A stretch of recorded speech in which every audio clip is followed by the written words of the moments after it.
Seri Pelangi di Langit Singosari. Bunga di Kaki Gunung Kawi. Audiobook, novel silat. Cerita, Esa Mintarja. Bab 23. Perempuan itu menjadi semakin heran. Apakah sebenarnya yang telah terjadi sehingga Aku Tumapel itu benar-benar seperti orang yang bingung sehingga dibiarkannya kuda sempana berada di dalam bilik itu? Dan dibiarkannya berlaku di luar kebiasaan?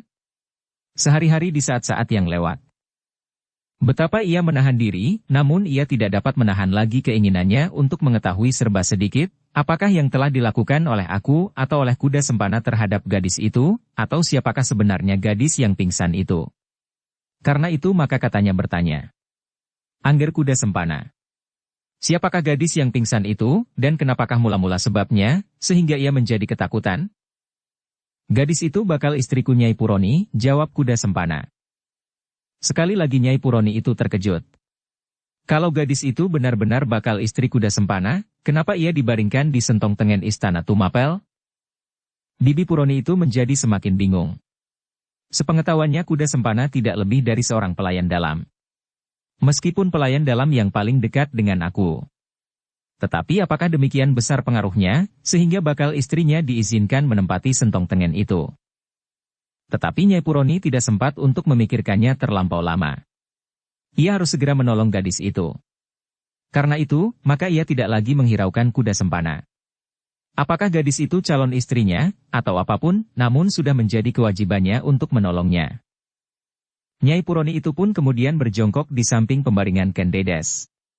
Perlahan-lahan dirabanya tangannya, dadanya dan kemudian keningnya. Telah berpuluh bahkan beratus kali ia menolong orang-orang yang pingsan seperti itu. Sehingga segera ia dapat menentukan, apakah yang harus dilakukan. Diambilnya beberapa macam ramuan obat-obatan dari sebuah bungkusan dan dengan ragu-ragu ia berkata kepada kuda sempana. Angger, apakah ada seorang emban yang dapat membantu aku? Ya. Ya Nyai. Biarlah aku panggilkan emban itu, sahut kuda sempana dengan gugup. Ketika kuda sempana itu keluar dari ruangan, dilihatnya Aku Tunggul Ametung sedang duduk merenung. Ditundukannya kepalanya sedang kedua tangannya menyangga keningnya. Tuanku, berkata kuda sempana perlahan-lahan. Aku Tumapel mengangkat wajahnya. Ditatapnya kuda sempana dengan pandangan yang aneh. Apa, bertanya Aku itu lemah. Nyai Puroni memerlukan seorang emban untuk membantunya. Oh. Aku itu terkejut. Kemudian sambil menunjuk seorang emban ia berkata. Masuklah. Dengan tergopoh-gopoh emban itu segera masuk ke dalam sentong kanan itu. Kuda sempana pun segera mengikutinya pula. Namun demikian ia sampai di ambang pintu, maka segera Bibi Puroni berkata. Tunggulah di luar Ngger. Oh, desah kuda sempana. Kenapa? Aku sedang mengobatinya. Ya. Aku tidak akan mengganggu. Aku hanya akan menungguinya. Jangan, tidak baik. Gadis ini belum istrimu.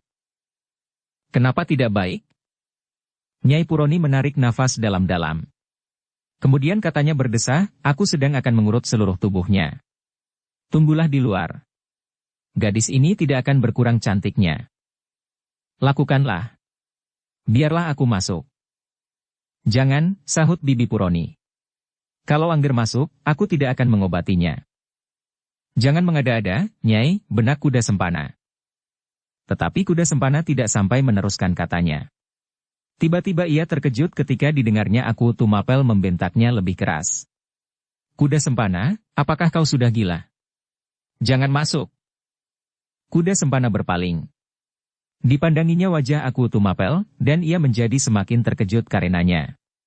Wajah itu menjadi merah menyala, seakan-akan sedang memancarkan kemarahan yang meluap-luap. Kuda sempana telah mendengar beribu kali Tunggul Ametung berteriak dan membentak.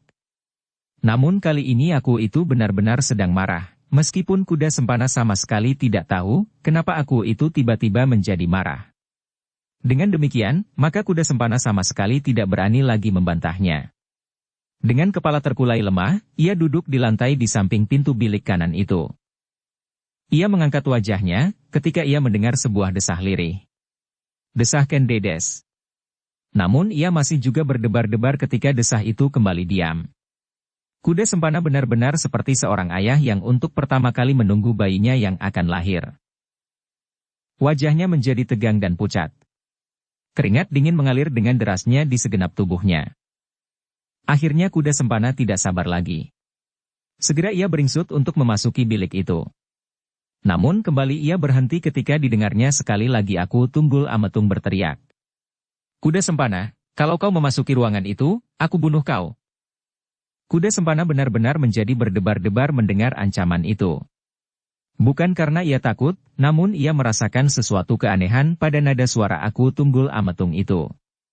Kuda Sempana sama sekali tidak dapat meraba, apakah sebenarnya yang sedang dipikirkan oleh Tunggul Ametung. Apalagi ketika Tunggul Ametung itu kemudian berkata, Kuda Sempana, daripada kau menunggu dengan gelisah di muka bilik itu, tinggalkanlah ruangan ini. Kembalilah ke barakmu, dan tunggulah di sana sambil beristirahat. Kuda Sempana memandang wajah Aku Tumapel itu dengan hampir tak berkedip. Dicobanya untuk mengerti kata-kata itu, namun semakin direnungkannya, maka dadanya menjadi semakin berdebar-debar. Ketika Kuda Sempana belum beringsut dari tempatnya, maka sekali lagi Tunggul Ametung itu berkata, Tinggalkan Kuda Sempana. Tinggalkan. Tinggalkan. Kau dengar. Wajah Kuda Sempana menjadi tegang.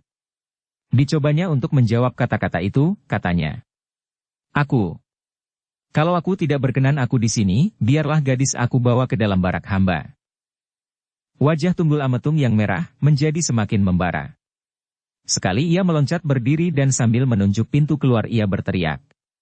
Keluarlah lewat pintu ini, atau kau tidak akan dapat keluar sendiri untuk seterusnya. Terasa sesuatu bergelora dengan dahsyatnya di dalam dada Kuda Sempana. Ia sama sekali tidak dapat meraba, apakah yang tersimpan di dalam hati Aku Tunggul Ametung itu. Namun ia kini menyadari bahwa Aku Tunggul Ametung benar-benar sedang marah atau sedang menjadi bingung. Sehingga dengan demikian, maka tak ada lain yang dapat dilakukan kecuali menuruti perintah itu. Maka Kuda Sempana itu pun membungkukkan kepalanya sambil menyembah. Baik tuanku, katanya. Terdengar suaranya gemetar. Tetapi bagaimanakah dengan Ken Dedes? Kemarahan Tunggul Ametung itu pun menjadi semakin memuncak sehingga tiba-tiba tubuhnya menjadi bergetar. Dengan lantangnya ia berteriak. Kuda Sempana. Kali ini kesempatan yang terakhir. Keluar dari pintu ini. Kini Kuda Sempana benar-benar tidak berani untuk bertanya lagi. Perlahan ia berjalan keluar dari ruangan itu dengan kepala tunduk. Di luar pintu ia masih berpaling. Tetapi ketika dilihatnya Aku Tunggul Ametung memandangnya dengan wajah yang menyala, yang maka kembali ia menundukkan kepalanya dan berjalan meninggalkan ruangan itu. Betapa hati Kuda Sempana itu menjadi risau. Tiba-tiba ia menjadi sangat cemas. Ia cemas akan kehilangan Ken Dedes. Sejak semula telah terkandung tekad di dalam batinnya, bahwa ia harus mendapatkan gadis itu. Ketika gadis itu masih berada di Panawijen meskipun telah dipertunangkannya dengan Wiraprana, serta mendapat perlindungan dari Mahisa Agni yang tak dapat dikalahkannya, namun setiap kali masih juga tumbuh di dalam hatinya, harapan untuk dapat mengambil gadis itu. Tetapi kini, ketika Ken Dedes telah berada di Tumapel, maka ia menjadi sangat cemas, melampaui masa-masa yang lalu. Gigi Kuda Sempana itu gemeretak ketika ia sampai pada sebuah pikiran. Apakah aku akan membatalkan niatku ini?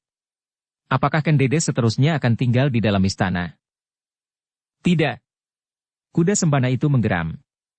Namun ia untuk seterusnya tidak berani lagi mencoba memikirkan apakah yang kira-kira akan terjadi. Sepeninggal Kuda Sempana Tunggul Ametung menjadi seperti seorang yang kehilangan keseimbangan. Berbagai perasaan telah memburunya. Sekali-kali ia mendengar suara dari bilik kanan. Suara Nyai Puroni dan seorang emban yang membantunya. Sekali-kali ia melihat emban itu pergi keluar, mengambil air dan beberapa buah jeruk. Kemudian kembali mereka tenggelam di balik pintu bilik itu.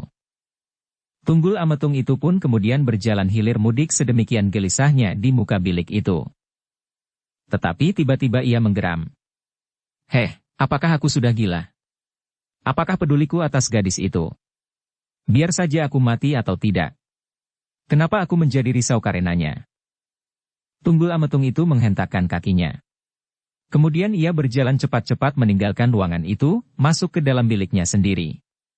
Seorang juru panebah terkejut bukan kepalang, ketika tiba-tiba saja Aku Tunggul Ametung sudah meloncat masuk ke dalam bilik itu. Demikian terkejutnya sehingga ia terloncat berdiri. Tetapi Aku yang masuk ke dalam bilik itu pun terkejut pula. "Gila," teriak Aku. "Apa kerjamu di sini?" "Ampun tuanku. Hamba sedang membenihkan pembaringan tuanku." "Kenapa baru sekarang?" "Hamba sangka tuanku tidak segera kembali berburu." "Apa?"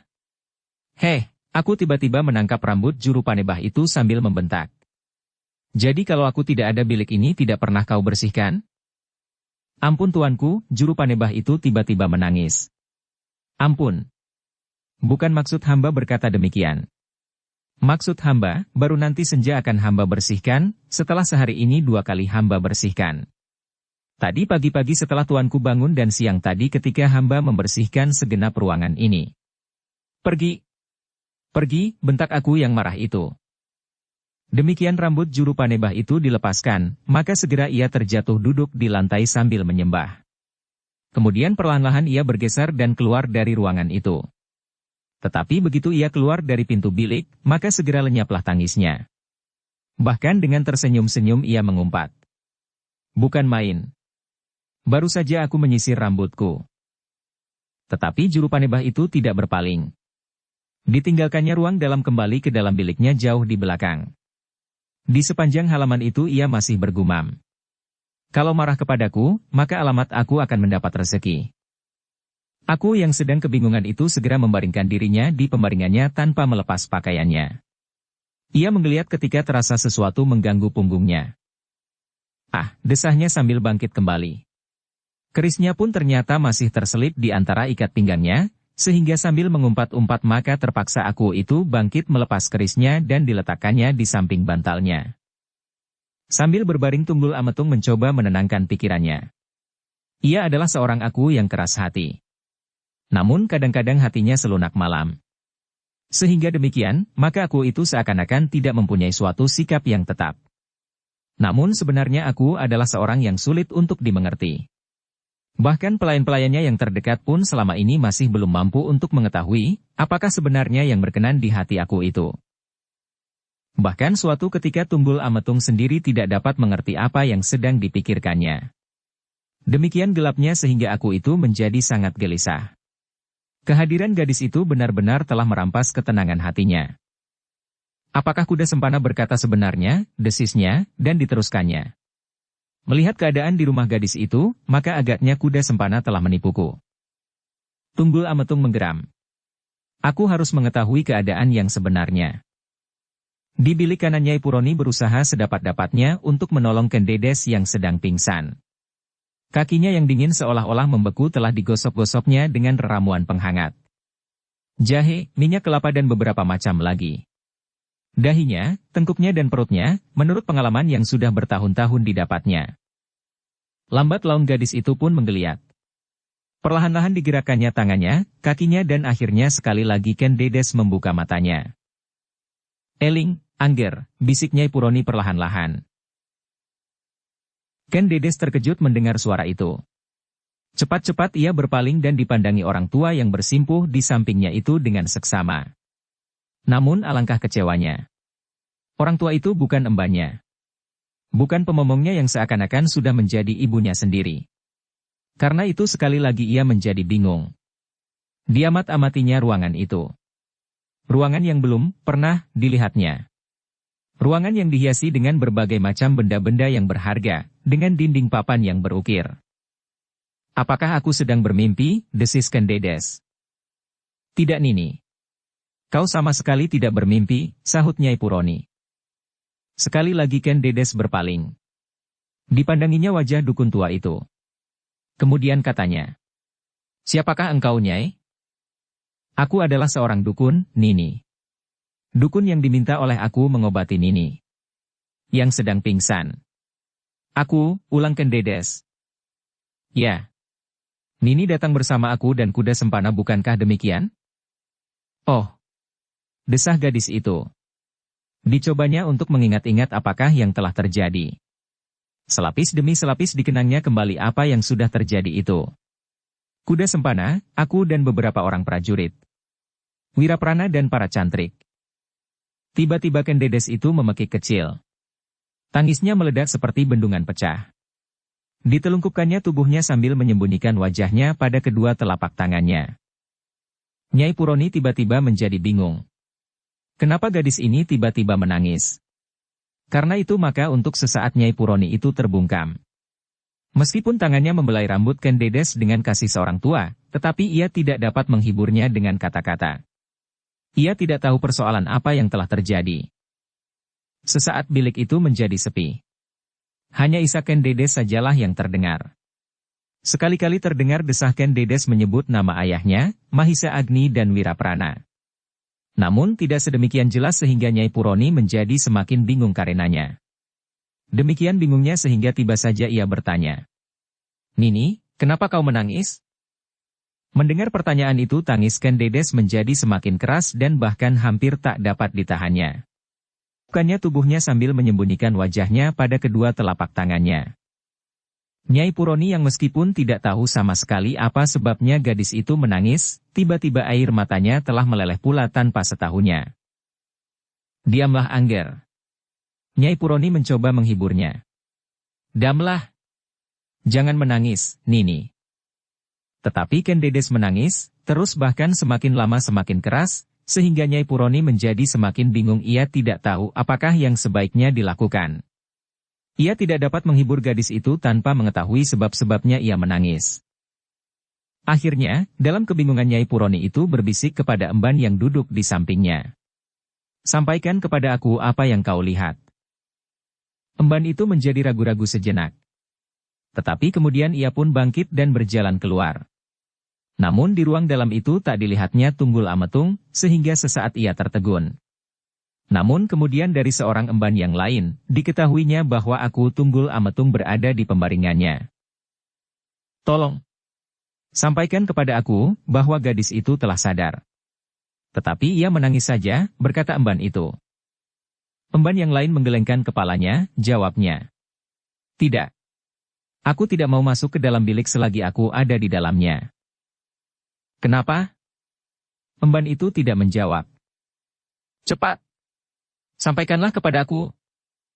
Emban itu tidak juga menjawab, tetapi ia menggeleng. Kenapa? Kenapa? Sekali lagi ia hanya menggeleng saja. Oh. Anak bengal, gerutu emban itu. Dan dengan tergesa-gesa ia sendiri pergi ke bilik aku. Meskipun hatinya berdebar-debar. Apakah aku tidak akan menjadi marah? Emban yang lain, yang tidak mau menghadap aku di biliknya mencibirkan bibirnya. Sambil memandangi bayangan wajahnya yang buram pada permukaan air di jambangan bunga ia berkata. Aku terlalu cantik. Aku tidak mau masuk ke dalam bilik aku. Bukankah aku belum beristri? Kalau aku memintaku baik-baik kepada orang tuaku, entahlah. Mungkin aku akan memikirkannya. Emban itu kemudian tersenyum-senyum sendiri. Emban yang lain dengan gelisah mendekati pintu bilik aku. Meskipun pintu itu tidak tertutup, namun ia sama sekali tidak berani masuk ke dalamnya.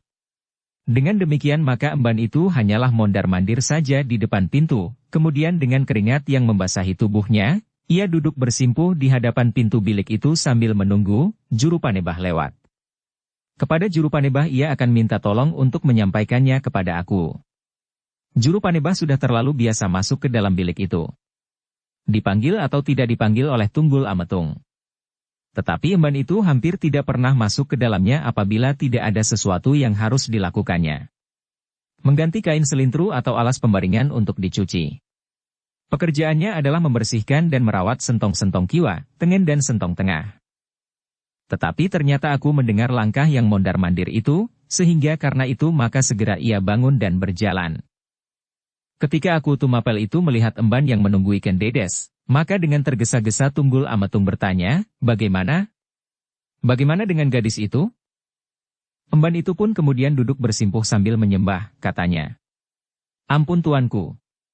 Gadis itu telah sadar. Tetapi sejak tadi selalu menangis saja. Nyai Puroni tidak berhasil menghiburnya. Wajah aku itu pun tiba-tiba menjadi bertambah tegang. Baiklah, katanya. Baiklah, aku segera datang. Ametung bertanya, bagaimana? Bagaimana dengan gadis itu?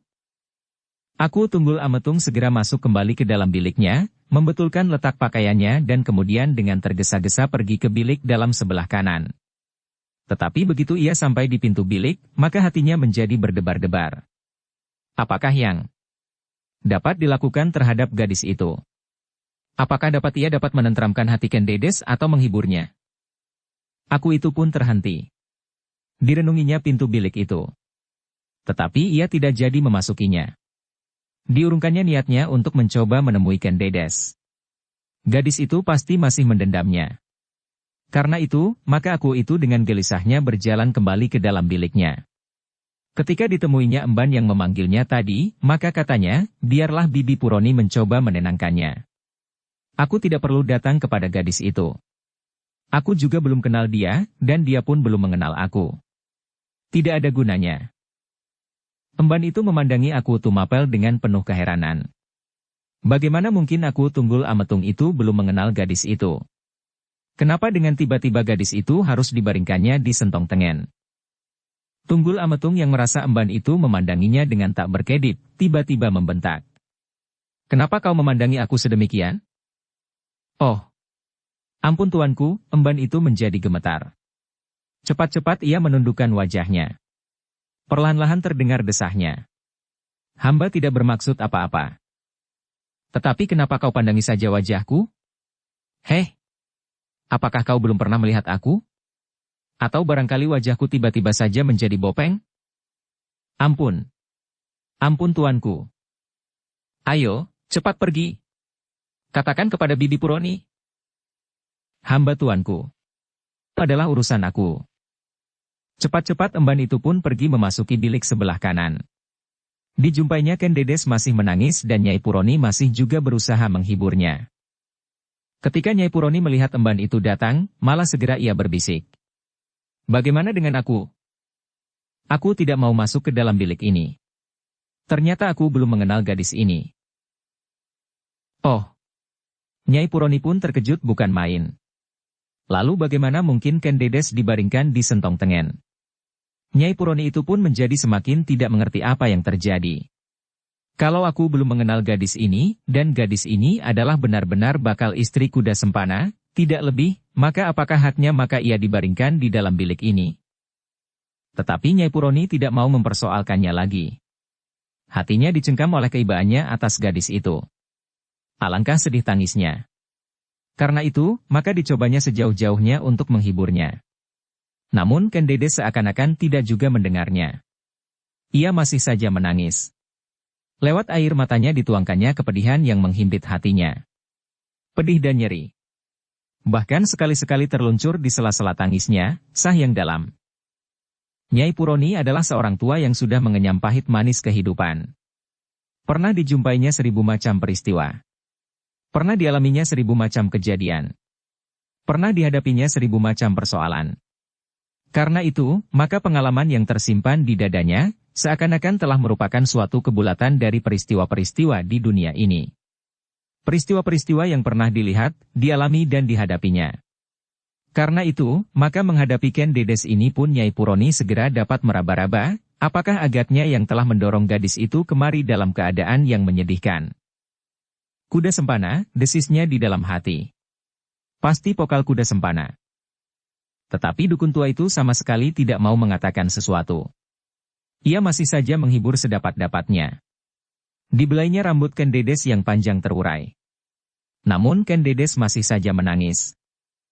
Aku yang kembali ke dalam biliknya pun menjadi semakin gelisah.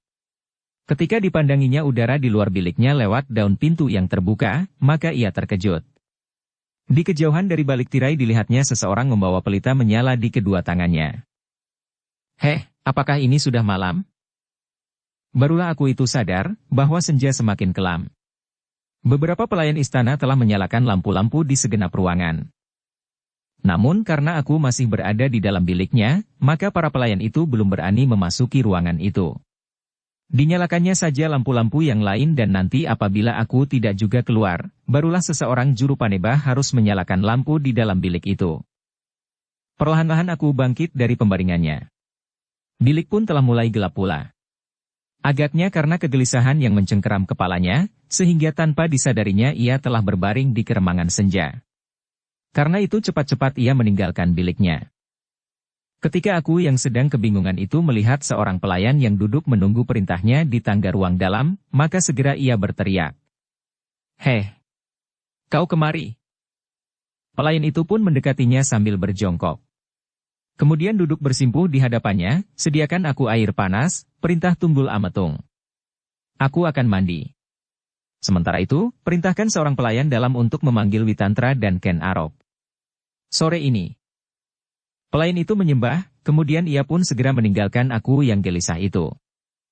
Kepada seorang emban, pelayan itu minta aku disediakan air hangat, sedang kepada pelayan yang lain dimintanya untuk menyampaikan perintah aku Tunggul Ametung, memanggil Witantra dan Ken Arok. Ketika pelayan itu sampai di rumah Witantra, ternyata Witantra itu baru saja memasuki rumahnya bersama Ken Arok dan seorang perempuan tua, pemomong Ken Dedes. Dengan dada berdebar-debar Witantra bertanya kepada pelayan itu. "Apa perintah aku?" "Aku tidak tahu. Tetapi Kakang Witantra diperintah menghadap sore ini bersama-sama dengan Kakang Ken Arok. Kalau aku temui Kakang Ken Arok di sini, maka adalah kebetulan sekali." "Baru apakah aku ketika kau berangkat?" "Aku sedang duduk termenung, menunggu air hangat." "Hei." "Ya. Aku baru akan mandi." "Ah." Witantra berdesah. Kemudian katanya. "Baik, aku akan segera menghadap." Bersama adik Ken Arok. Pelayan itu pun segera meninggalkan rumah Witantra. Sementara itu Witantra dan Ken Arok pun beristirahat untuk sesaat, duduk-duduk sambil minum air hangat. "Mandilah di sini Adi," minta Witantra. "Kita harus segera menghadap. Pasti ada sesuatu yang penting." Ken Arok menarik nafas dalam-dalam. "Mungkin aku marah." Marah kepadanya dan marah kepada Witantra. Telah terucapkan bahwa aku mengancam Witantra untuk menggantungnya besok di alun-alun. Ketika mereka berdua telah selesai berbenah, maka mereka pun segera minta diri kepada istri Witantra dan menyerahkan pemomong Ken Dedes itu. "Biarlah bibi tua ini untuk sementara tinggal bersama kita," berkata Witantra.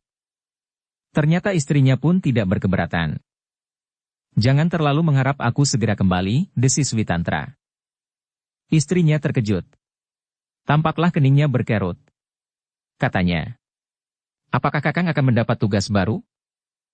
Witantra menggelengkan kepalanya lemah sekali. Ditatapnya wajah istrinya yang masih terlalu muda untuk ditinggalkan. Namun lebih baik kemungkinan-kemungkinan yang bakal datang itu diberitahukannya sekarang. Ia tidak dapat menunda-nundanya sampai bencana itu datang, apabila aku benar-benar akan melakukan apa yang telah dikatakannya. Mungkin malam ini aku telah memerintahkan beberapa orang prajurit berjaga-jaga.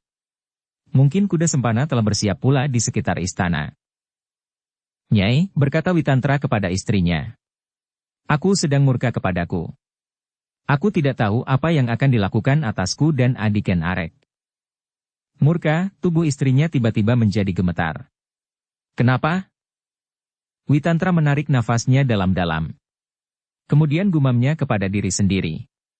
"Aku tidak dapat melakukan perintahnya." "Mengapa?" "Aku tidak sampai hati, Nyai." "Apakah perintah yang harus kau lakukan?" Witantra mengerutkan keningnya. Sekali ia berpaling, dan ditatapnya wajah perempuan tua yang duduk bersimpuh di sudut ruangan. Bertanyalah kepada bibi tua itu. Ia akan dapat mengatakan apa yang sudah terjadi. Istrinya memandang perempuan tua, pemomong Ken Dedes itu dengan penuh pertanyaan yang memancar dari wajahnya. Tetapi sebelum ia berkata sesuatu, maka kembali Witantra berkata, "Sudahlah Nyai. Biarlah aku menghadap aku. Hati-hatilah di rumah. Bukankah kau telah mempunyai banyak kawan di sini?" "Kakang," sahut istrinya, wajahnya menjadi gelisah dan tiba-tiba suaranya menjadi gemetar. "Apakah kira-kira yang akan terjadi, Kakang?" "Aku tidak tahu, Nyai." "Oh," desahnya. "Apakah Kakang tidak segera akan kembali?" Witantra menggeleng lemah. "Aku tidak tahu. Apakah aku akan kembali malam nanti, besok, lusa atau waktu-waktu yang tidak dapat aku katakan. Lalu bagaimana dengan aku?" Sekali lagi Witantra menarik nafas dalam-dalam. Jangan risau Nyai. Mudah-mudahan aku segera kembali. Namun kemungkinan-kemungkinan yang lain harus kau ketahui pula, seperti aku sedang berangkat berperang. Istri seorang prajurit pasti tahu, apakah yang mungkin terjadi dengan suaminya. Karena itu jangan berduka. Oh, tiba-tiba istri Witantra itu menangis. Seorang perempuan tua, Ibu Witantra segera datang menghiburnya, katanya. Jangan menangis anakku. Aku dahulu juga menjadi istri seorang prajurit. Aku juga melihat setiap kemungkinan yang bakal terjadi dengan suamiku dahulu. Sekarang anakku pun seorang prajurit. Biarlah ia menyerahkan dirinya atas kekuasaan tangan yang maha agung. Jangan kau tangisi, supaya perjalanannya tidak meragukannya. Istri Witantra itu menjadi agak tenang sedikit. Namun tiba-tiba muncullah seorang gadis dari ruang dalam. Gadis yang sedang menginjak masa remaja. Dengan wajah tengadah ia berkata, Kakang Witantra, kenapa Kakang tidak dapat melakukan perintah Baginda? Witantra berpaling. Dilihatnya adik istrinya berada di rumahnya pula. Karena itu segera ia bertanya, Kapan kau datang? Siang ini. Baik. Adalah kebetulan sekali kau datang. Kawanilah kakak perempuanmu di sini. Ya Kakang. Tetapi aku ingin tahu, kenapa Kakang tidak dapat menuruti perintah aku itu? Tidak apa-apa. Jangan kau pikirkan itu lagi. Tidak. Aku merasa aneh sekali. Bukankah Kakang seorang prajurit? Benar. Benar Ken Umang. Aku adalah seorang prajurit. Ken Umang itu memandangi Witantra dengan tajamnya. Sambil mengangkat dagunya ia berkata, Kenapa seorang prajurit terpaksa menghindari perintah, justru perintah aku sendiri? Jangan berpikir tentang hal itu Umang. Sudahlah, kawanilah kakakmu. Biarlah besok kau dibelikan selembar kain tenun yang berwarna merah jambu. Aku tidak ingin selembar kain berwarna merah jambu. Nah, apalah yang kau ingini, sahut Witantra. Tak ada. Aku hanya ingin tahu, kenapa Kakang menolak perintah aku. Jangan tanyakan itu lagi. Mintalah sebuah golek yang besar atau sehelai selendang sutra yang berwarna hijau. Kakang, aku sekarang bukan anak-anak lagi. Lihatlah, aku sudah dewasa. Witantra menggeleng. Kemudian jawabnya. Belum Umang. Kesadaranmu bahwa kau telah mulai dewasa menunjukkan bahwa kau belum dewasa. Kau masih pantas berkain sabuk wala. Jangan risaukan aku. Kakang, tiba-tiba terdengar istri Witantra berkata. Pertanyaan Umang ada benarnya. Apakah sebabnya maka Kakang terpaksa menolak perintah aku? Bertanyalah kepada perempuan itu sepeninggalku, sahut Witantra. Biarlah kini aku berjalan dengan tenang. Apapun yang akan aku hadapi. Nyai Witantra tidak bertanya lagi. Namun gadis yang menjelang dewasa itu tampak sama sekali tidak puas atas jawaban kakak iparnya. Tetapi ia pun sudah tidak bertanya lagi. Dipalingkannya wajahnya memandang perempuan tua yang duduk di sudut ruangan. Sekali lagi ia mengangkat dagunya, kemudian hilang masuk ke ruang dalam. Witantra berjalan meninggalkan halaman rumahnya. Seorang pelayannya telah membenahi dan menyediakan kuda-kuda mereka. Dan sesaat kemudian bunyi derap telapak kuda itu pun menghilang.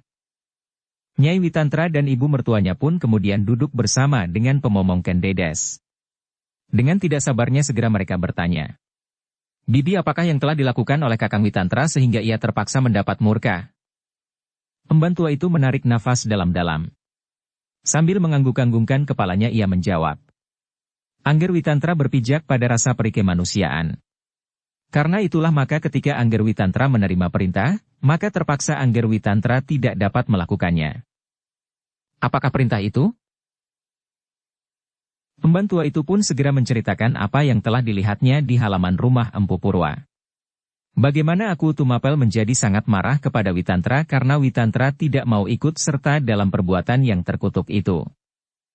Jadi aku telah menculik gadis itu, terdengar Ibu Witantra bertanya. Ya. Oh, ampun, desah Ibu Witantra itu. Untunglah bahwa Witantra tidak mau ikut melakukannya. Istri Witantra pun kemudian mengerutkan keningnya. Dipandanginya emban tua itu dengan seksama. Ketika ia mendengar cerita itu maka seluruh bulu-bulunya serasa telah tegak berdiri. Ngeri, desisnya tetapi kembali Ken Umang keluar dari ruang dalam. Ditatapnya ketiga perempuan yang duduk melingkar di sudut ruangan itu. Dengan menyesal ia berkata, "Hah, ternyata Kakang Witantra terlalu perasa. Apakah salahnya kalau ia mematuhi perintah itu?" Semuanya, ketiga perempuan itu terkejut. Serentak mereka berpaling, dan dilihatnya Ken Umang berdiri sambil menyilangkan kedua tangannya di dadanya. "Umang," berkata Nyai Witantra, "jangan berkata begitu." "Kenapa? Bukankah dengan demikian Kakang Witantra tidak akan mendapat kesulitan?" "Tetapi itu melanggar peri kemanusiaan, Umang. Itu adalah tanggung jawab aku. Bukankah Kakang Witantra hanya sekedar melakukan perintah?" "Ia bahkan harus mencegahnya," desah Ibu Witantra. "Jadi melawan aku?" bertanya Ken Umang. Ibu Witantra itu pun terdiam. Nyai Witantra dan pemomong Ken Dedes pun tidak berkata sesuatu. Yang terdengar kembali adalah suara Ken Umang itu. "Sekarang Kakang berada dalam kesulitan-kesulitan. Apakah dengan demikian aku menggagalkan niatnya? Bukankah gadis itu dibawa juga ke Tumapel? Nah, kalau Kakang Witantra ikut serta dan mematuhi perintah aku, maka ia tidak akan bersalah. Sebab dengan atau tidak dengan Kakang Witantra, perbuatan itu telah terjadi." "Ken Umang," jawab Ibu Witantra, "kau benar-benar kurang dapat memahami persoalan ini. Kau seorang gadis pula Umang, yang sebentar lagi, tidak sampai 3 tahun kau telah benar-benar menjadi dewasa. Apakah yang akan kau katakan, seandainya peristiwa itu menimpa dirimu?" "Oh, aku akan berterima kasih. Kalau aku menjadi gadis desa itu, dan diambil oleh seorang pegawai istana, maka aku akan berterima kasih. Aku akan bangga karenanya. Apalagi kalau diambil langsung oleh aku sendiri meskipun menjadi seorang selir. Alangkah senangnya. Dan aku menjadi iri hati karenanya." "Umang," potong kakak perempuannya. "Apakah kau sedang mengigau?" "Tidak. Aku berkata sebenarnya. Dan aku ingin menjadi istri aku. Juga kalau kau sudah memiliki pilihan hatimu sendiri." "Oh. Jadi gadis itu sudah mempunyai bakal suaminya?" Seorang anak buyut Panawijen, menurut cerita yang aku dengar tadi dari balik dinding. "Buat apa harus memberatkan anak pedesaan itu? Bukankah lebih berbahagia hidup di kota setidak-tidaknya daripada menjadi seorang pedesaan yang harus turun ke sawah setiap hari?" Ibu Witantra mengerutkan keningnya, sedang pemomong Ken Dedes menarik nafas panjang-panjang. Nyai Witantra sendiri menundukkan wajahnya. Kata-kata itu benar-benar merupakan sindiran yang tajam bagi dirinya. Pada masa gadisnya ia pun memiliki idaman seperti adiknya itu. Ia ingin menjadi seorang istri dari orang-orang yang memiliki kebanggaan di hari-hari depannya. Seorang perwira atau seorang yang kaya raya atau seorang perwira yang kaya raya. Namun ketika ia telah merasakan kemesraan rumah tangga, maka terasa beberapa perubahan di dalam jiwanya. Terasa betapa ia mencintai suaminya lebih dari segala-galanya. Meskipun seandainya Witantra itu kehilangan semua yang dahulu dikaguminya, dan bahkan yang mendorongnya untuk menerima lamaran Witantra, maka Witantra baginya adalah seorang suami yang baik. Seorang suami yang dicintai dengan sepenuh hati. Karena itu, maka kini ia pun ikut bersedih bersama suaminya. Namun ia tidak menyesal bahwa suaminya telah menolak perintah itu. Bagaimanakah seandainya dirinya sendiri, tiba-tiba kini harus dipisahkan dengan paksa dari suaminya? Mungkin dahulu ia berpikir seperti adiknya itu, Ken Umang. Tetapi sekarang tidak. Mungkin Ken Dedes telah memiliki perasaan cintanya yang jernih sejak mereka belum berumah tangga seperti cintanya yang sekarang telah tumbuh di dalam dadanya kepada suaminya. Cintanya kepada laki-laki itu. Bukan karena Witantra seorang perwira. Namun keserasian, saling mengerti dan isi-mengisi dalam hidup mereka sehari-hari telah mengikatnya dalam suatu kesetiaan yang belum pernah dimilikinya di masa-masa gadisnya. Apalagi ketika tiba-tiba ia melihat suaminya itu berada di dalam kesulitan-kesulitan. Kesulitan-kesulitan yang mungkin membahayakan ketentraman rumah tangganya itu. Iya, Nyai Witantra itu kini sama sekali bukan seorang istri yang melihat bulan yang selalu bersinar terang. Ternyata ia sama sekali bukan seorang pengecut yang lari di kala kesulitan-kesulitan datang. Sifatnya yang berkembang itu bahkan telah mendorongnya untuk ikut serta menanggung apa saja yang akan terjadi atas suaminya. Karena itu tiba-tiba ia berkata, Ibu, biarlah aku pergi juga ke istana. Heh, Ibu Witantra terkejut. Apa yang akan kau lakukan? Aku mempunyai kepentingan dengan Kakang Witantra. Aku ingin melihat apa yang terjadi. Jangan. Kau tidak mendapat perintah untuk menghadap. Mungkin kedatanganmu akan menambah murka aku. Apapun yang akan terjadi. Aku ingin melihat penyelesaian atas Kakang Witantra. Ken Umang tiba-tiba memandang wajah kakak perempuannya dengan pandangan penuh penyesalan. Katanya, buat apa sebenarnya kau pergi ke sana? Ken Umang, aku sekarang berpendapat lain daripada masa-masa kanak-kanakku. Aku tidak dapat menerima pikiranmu. Mungkin kau akan mengatakan kepadaku bahwa biar saja apa yang terjadi dengan Kakang Witantra. Mungkin kau akan mengatakan bahwa aku masih muda. Masih mungkin untuk mendapatkan suami yang lebih baik dari Kakang Witantra. Begitu? Sekarang biarlah Kakang Witantra menerima hukuman atas kesalahannya. Umang, mungkin aku dahulu akan berkata begitu. Tetapi sekarang tidak Umang. Karena itu aku akan pergi. Jangan Nyai, cegah Ibu Witantra. Para penjaga tidak akan mengizinkan kau masuk ke regol dalam halaman istana. Aku istri Kakang Witantra. Para penjaga mengenal siapa aku. Dan karenanya mereka akan mengizinkan aku masuk. Sudah beberapa kali aku masuk ke istana. Aku sering benar minta aku masak untuknya. Ya. Tetapi sekarang suamimu sedang dalam persoalan. Justru karena itu Ibu. Biarlah aku pergi. Ken Umang menjadi semakin heran. Ia tidak dapat mengerti apa yang akan dilakukan oleh kakak perempuannya. Meskipun tuduhan kakaknya atas pikirannya itu terlampau jauh, namun ia tidak membantahnya, sebab sebagian adalah benar. Namun kemudian ia berkata, urusan itu sebenarnya bukan urusanmu. Tunggulah di rumah. Aku tidak menganjurkan kau berkhianat atas suamimu. Namun jangan mengorbankan dirimu tanpa arti. Umang, wajah Nyai Witantra menjadi merah. Ia menjadi sedemikian marahnya kepada adiknya itu. Tetapi Ibu Witantra segera berkata tenang kepadanya. Biarkan adikmu itu. Ia adalah seorang gadis yang sedang berkembang. Angan-angannya akan jauh terbang melampaui setiap kenyataan yang dihadapinya. Itulah sebabnya maka kadang gadis yang seumur itu kehilangan keseimbangan. Ah, desah Ken Umang. Namun ia tidak berani berbantah dengan ibu iparnya. Namun hatinya berteriak lantang. Ah, orang tua-tua selalu menganggap anak-anak muda sebagai seorang yang sedang menempuh masa pancaroba. Mereka menganggap bahwa kami anak-anak muda selalu tidak waras. Tetapi mereka sendiri telah menenggelamkan dirinya dalam wawasan yang usang. Namun ternyata bahwa istri Witantra itu keras hati untuk pergi ke istana. Ia menjadi gelisah benar apabila dikenangnya kata-kata suaminya dan cerita perempuan tua yang dibawa suaminya dari Panawijen. Karena itu maka akhirnya ia tidak dapat ditahan-tahan lagi. Kalau kau bersikeras untuk pergi Nger, hati-hatilah. Ya, Ibu. Aku akan berusaha untuk menjaga diriku dan mengetahui apa yang akan terjadi dengan Kakang Witantra.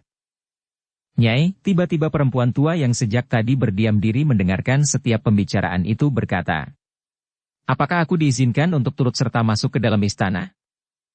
Nyai Witantra dan ibunya terkejut mendengar permintaan itu. Sehingga karena itu mereka bertanya, untuk apa Bibi ikut masuk ke dalam istana? Ken Dedes adalah momonganku. Mudah-mudahan aku dapat bertemu dengan gadis itu. Apakah gadis itu dibawa ke istana? Pemomong Ken Dedes menjadi bingung. Ia tidak tahu kemana Ken Dedes dibawa. Tetapi Nyai Witantra itulah yang menjawab. Ya. Mungkin di istana kau akan mendengar kemana gadis itu dibawa. Karena itu, marilah, biarlah Bibi ikut dengan aku. Kedua perempuan itu pun kemudian turun ke halaman dan dalam keremangan ujung malam, mereka berjalan ke istana Aku Tumapel. Dalam pada itu, maka Witantra dan Ken Arok pun telah sampai pula di istana. Di halaman luar mereka menambatkan kuda-kuda mereka. Dengan berjalan kaki memasuki halaman dalam istana Tunggul Ametung. Dada Witantra dan Ken Arok pun menjadi berdebar-debar. Di regol mereka melihat beberapa orang prajurit berjaga-jaga. Ketika mereka melihat Witantra lewat di hadapan mereka, segera mereka membungkukkan badan mereka memberikan hormat. Dengan langkah yang ragu Witantra kemudian naik ke ruang belakang. Mereka menunggu sesaat sehingga dilihatnya seorang emban lewat di samping mereka. Perlahan-lahan dipanggilnya emban itu dan dengan perlahan-lahan pula Witantra bertanya. Apakah aku sudah siap menerima kedatanganku dan adik Ken Arok? Emban itu memandangi Witantra dengan herannya. Kemudian katanya. Apakah aku akan mengadakan pertemuan malam ini? Witantra mengerutkan keningnya, katanya. Di mana aku sekarang? Di dalam biliknya, sahut emban itu. Jangan asal menjawab saja, aku memanggil aku dan adik Ken Arok. Emban itu menggeleng. Aku tidak tahu. Siapakah pelayan dalam yang sedang bertugas hari ini? Bertanya Ken Arok. Emban itu menggeleng. Aku belum tahu namanya. Tolong. Panggilkan sebentar kemari. Emban itu memandang Witantra dengan penuh keheranan. Ia tidak mendapat perintah untuk membersihkan ruang pertemuan kecil di dalam istana di saat-saat khusus. Dan ternyata aku pun tidak berada di ruang palenggahan. Tetapi sejak mandi, aku langsung masuk kembali ke dalam biliknya. Sehingga para pelayan yang menunggu perintahnya menjadi bingung. Sebab bukanlah kebiasaan aku berbuat demikian. Sesaat kemudian datanglah seorang pelayan dalam mendekati Witantra. Dengan hormatnya ia membungkukkan kepalanya sambil bertanya. Adakah sesuatu yang dapat aku kerjakan, Kakang Witantra? Kami berdua dipanggil aku. Oh, sahut orang itu. Marilah silakan masuk. Tetapi aku tampaknya tidak sedang menunggu seseorang bahkan aku agaknya menjadi sangat lelah sehabis berburu sehari ini. Terima kasih. Witantra tidak menunggu lebih lama. Langsung ia masuk ke ruang dalam istana dan duduk di ruang dalam, yang biasa dipakai oleh aku untuk mengadakan pertemuan-pertemuan khusus. Tetapi Witantra benar-benar menjadi heran. Ruangan itu masih terlalu gelap dan tidak sehelai tikar pun yang telah terbentang. Bahkan batu hitam, yang biasa dipakai duduk aku pun masih dikerukup dengan sebuah kain putih. Aku tidak tahu, apakah yang terjadi dengan aku, desis Witantra. Aku telah berbuat di luar sadarnya, sahut Ken Arok. Hari ini aku benar-benar seperti orang yang sedang kebingungan. Witantra mengangguk-angguk. Katanya kemudian. Ternyata bukan aku saja. Kita semua telah menjadi bingung pula karenanya. Itu adalah akibat perbuatan aku Tunggul Ametung. Kalau kita bersama-sama ini merupakan tubuh dari seekor ular, maka aku adalah kepala ular itu. Apabila kepalanya menjadi bingung, maka seluruh tubuhnya akan kebingungan pula. Witantra mengangguk-anggukan kepalanya. Ya, sahutnya pendek. Mereka pun kemudian terdiam. Namun di dalam kepala mereka seakan-akan terdapat sebuah baling-baling yang berputar. Bingung. Mereka tidak tahu apakah yang sebenarnya terjadi dan akan terjadi. Mereka semula menyangka bahwa mereka akan datang ke istana dan akan ditemuinya para prajurit telah bersiap di setiap sudut halaman dan ruangan. Mereka menyangka bahwa aku telah siap pula menunggu mereka dengan murkanya dan langsung memerintahkan menangkap mereka. Tetapi yang mereka jumpai adalah ruangan yang kosong, gelap dan benar-benar membingungkannya. Para pengawal pun tidak lebih dari para pengawal yang biasa bertugas di tempat masing-masing. Ketika mereka menunggu beberapa lama, aku masih belum juga keluar ke ruangan itu, dan bahkan pelita yang menyala itu pun tidak ditambah, maka Witantra akhirnya tidak sabar lagi. Kemudian ia berdiri dan memanggil seorang juru panebah. Katanya, sampaikanlah kepada aku, bahwa Witantra dan Ken Arok telah siap menghadap di balai dalam. Juru panebah itu menjadi bingung. Jawabnya, aku sedang tidur. Apakah Tuan berdua tidak saja menghadap besok pagi? Jangan ribut. Sampaikan kepada aku. Aku memanggil kami berdua. Panebah itu mengangguk hormat, kemudian tanpa berkata sepatah kata pun ia berjalan ke bilik aku. Tetapi sampai di muka pintu ia sama sekali tidak berani masuk ke dalamnya. Hilir mudik ia berjalan. Mudah-mudahan aku mendengarnya dan memanggilnya. Dan ternyata harapannya itu benar-benar terjadi. Dengan suara serak terdengar aku bertanya. Heh, siapa itu? Hamba tuanku, sahut juru panebah itu. Perlahan-lahan ia menghampiri pintu dan kemudian duduk bersila di luar tirai. Ada apa? Bertanya Tunggul Ametung. Ada yang ingin menghadap tuanku. Heh, gila. Suruh dia pergi. Cepat. Aku tidak mau menerima seorang pun. Apa disangkanya besok sudah akan kiamat, teriak Tunggul Ametung itu. Juru Panebah itu menjadi ragu-ragu. Namun dengan tergagap ia berkata, "Ampun tuanku. Menurut mereka, ternyata mereka telah tuanku panggil menghadap." Heh, suara aku itu pun menjadi lunak. Siapa mereka? Tuan Witantra dan Ken Arok. Oh. Ya. Ya. Hampir aku lupa. Aku memang telah memanggil mereka itu, sahut Tunggul Ametung. Juru Panebah itu menarik nafas lega. Ia surut ke belakang ketika didengarnya aku bangkit dari pembaringannya dan berjalan keluar. Di manakah mereka sekarang? Bertanya aku itu.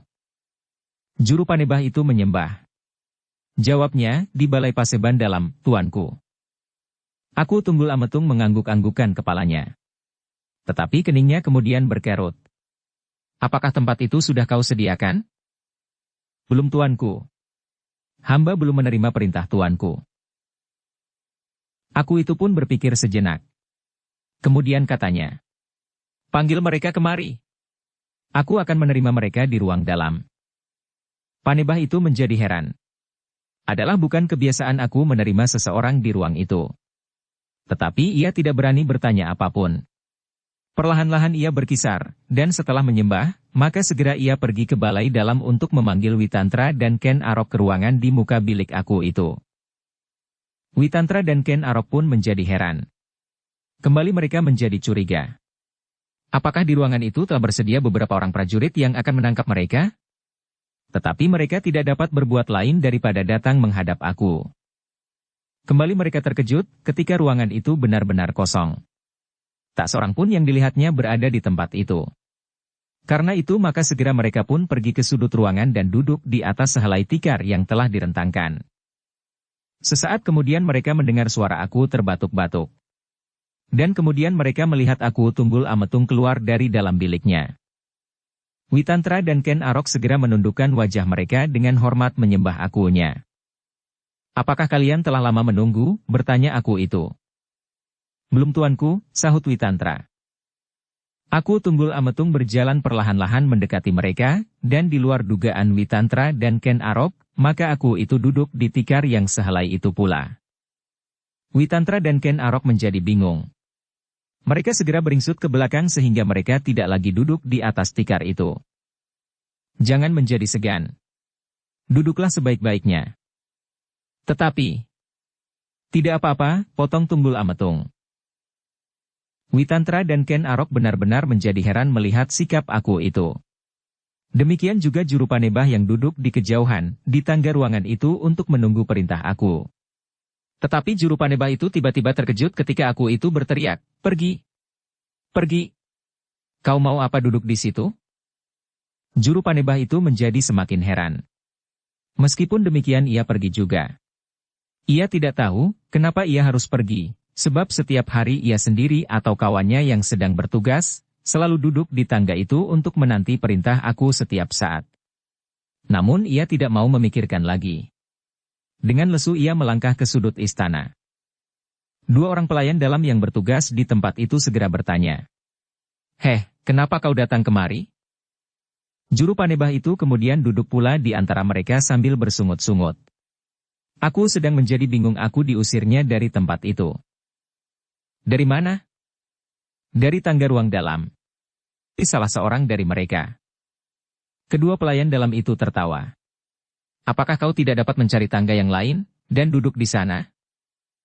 Juru Panebah itu memandang kedua pelayan dalam itu dengan wajah yang gelap.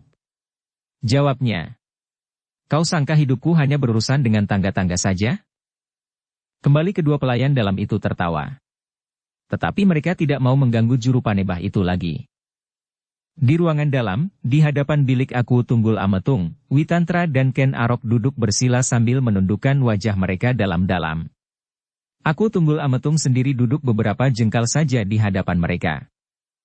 Witantra, berkata Tunggul Ametung itu kemudian.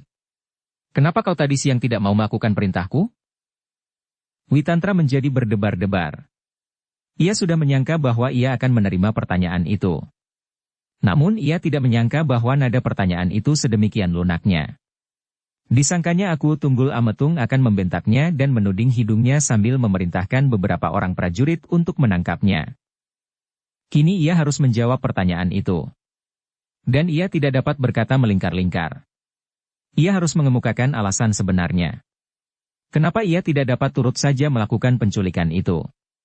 Maka katanya kemudian, "Tuanku, hamba tidak sampai hati untuk ikut serta berbuat sedemikian terhadap seorang gadis."